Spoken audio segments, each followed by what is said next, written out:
सोनू कुमार शर्मा की कहानी बताती है कि समय बदलते देर नहीं लगती। बुरे दौर का हिम्मत और मेहनत से मुकाबला करे तो मुसीबतें खुद ही दूर चली जाती हैं। सोनू के पिता गंगा प्रसाद आईटीआई में छोटे पद पर काम करते थे।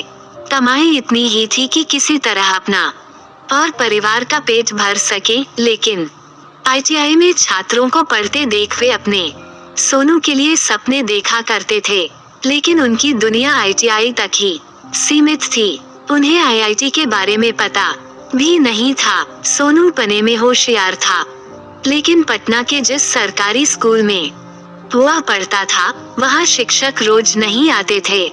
उसके पास सारी किताबें भी नहीं थीं, लेकिन आत्मविश्वास भरपूर था। पिता अपनी नौकरी के दम पर बड़ी मुश्किल से बच्चों के लिए किताब खरीद पाते थे। उन्हें हर साल इसके लिए कर्ज लेना पड़ता था।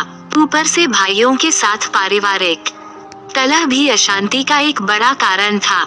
लेकिन सोनू को आईटीआई में पढ़ाने की उनकी हसरत कभी कमजोर नहीं पड़ी।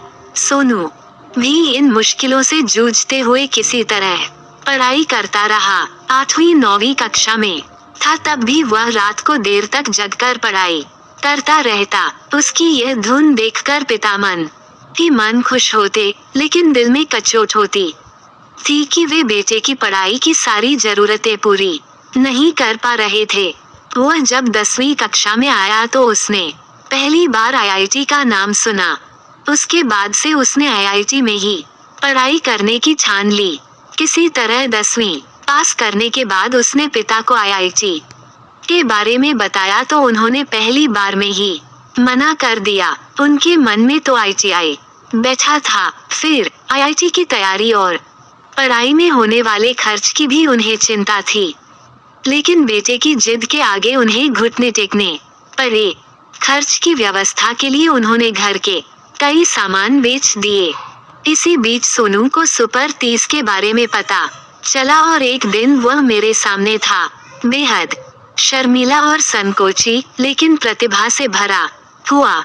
मैं पहली बार में ही उससे प्रभावित हुए बिना नहीं रह सका। क्लास में भी वह हर समय किताबों में ही उलझा रहता।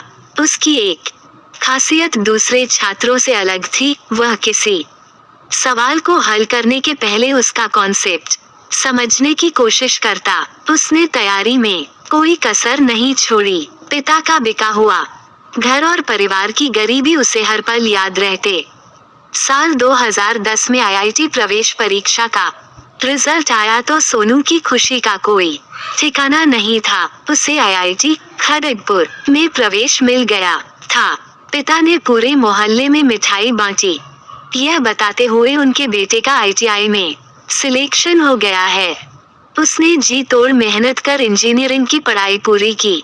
इसी दौरान आईआईएम के बारे में पता चला तो अब वह उसकी तैयारी में भिड़ गया। इधर कैंपस प्लेसमेंट में उसकी नौकरी रिलायंस कंपनी में लग गई। दूसरी ओर कैट परीक्षा में कामयाबी हासिल करने के बाद उसे आईआईएम में भी प्रवेश मिल गया। लेकिन अब यह फैसला नहीं कर पा रहा है कि परिवार की माली हालत सुधारने के लिए उसे नौकरी ज्वाइन कर लेनी चाहिए या मैनेजमेंट की पढ़ाई पूरी कर बेहतर भविष्य के लिए कोशिश करनी चाहिए।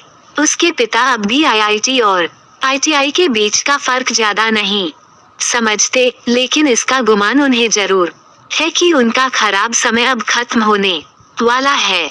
हालांकि सोनू का संघर्ष अभी खत्म नहीं हुआ है। वो गरीब लोगों के लिए काफी कुछ करना चाहता है ताकि उसके जैसे दूसरे होनहार बच्चों को पढ़ाई के लिए इतना संघर्ष न करना पड़े। उसने मुझे से भी इस बारे में पूछा तो मैंने बस इतना ही कहा कि जो भी करो दिल से करो। मुझे पता है कि सोनू कोई भी काम आधे मन से नहीं करता और ठान लेने पर कोई भी लक्ष्य उसके लिए चुनौती नहीं बन सकता।